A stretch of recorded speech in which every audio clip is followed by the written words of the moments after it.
بسم اللہ الرحمن الرحیم۔ امام علی نقی علیہ السلام درود بر محمد و آل مولا فرماتے ہیں انما الاعیاد اربعۃ للشیعۃ الفطر والاضحیٰ والغدیر والجمعۃ، کہ ہمارے شیعوں کی 4 عیدیں ہیں۔ مولا نے فرمایا ہمارے شیعوں کی کتنی عیدیں؟ 4 عیدیں ہیں۔ پہلی عید فطر، عید فطر، دوسری عید قربان، اور تیسری عید غدیر، اور چوتھی ہے جمعے کا دن۔ جمعے کے دن کو بھی مولا نے عید کا دن قرار دیا ہے۔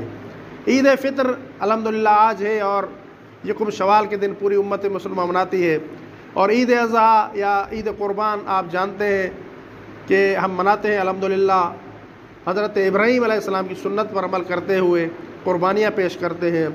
اور اس کے بعد عید غدیر، غدیر کے بارے میں عموماً نہیں بتایا جاتا۔ غدیر کو تو مولا نے کہا کہ یہ ہمارے شیعوں کی عید ہے، اور ہم نے غدیر کو فراموش کر دیا ہے۔ غدیر 18 ذوالحج کا دن، 18 ذوالحج کے دن عید غدیر ہے، اور یہی وہ دن تھا کہ جس دن رسول اللہ نے مولا علی کا ہاتھ اپنے ہاتھ میں لیا اور ہاتھ بلند کر کے فرمایا من کنت مولا ہو فہذا علی مولا، کہ جس کا میں مولا ہوں اس کے یہ علی مولا ہے۔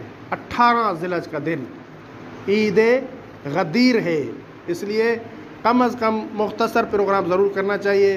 یعنی عید قربان کے 7 دن بعد 18 ذوالحج کے دن عید غدیر کا پروگرام ہونا چاہیے، اور اس دن عید غدیر کے حوالے سے خطبہ کو وضاحت کرنی چاہیے، روشنی ڈالنی چاہیے۔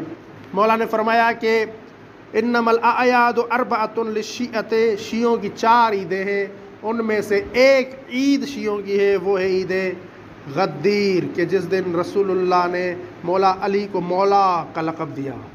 اگر ہماری یہ ویڈیو آپ کے لیے ہیلپ فل رہی ہے تو ہمارے چینل کو سبسکرائب کر لیں اور ویڈیو کو لائک بھی کر دیں، تاکہ ہمیں اس جیسی اور ویڈیو بنانے کے لیے موٹیویشن مل سکے۔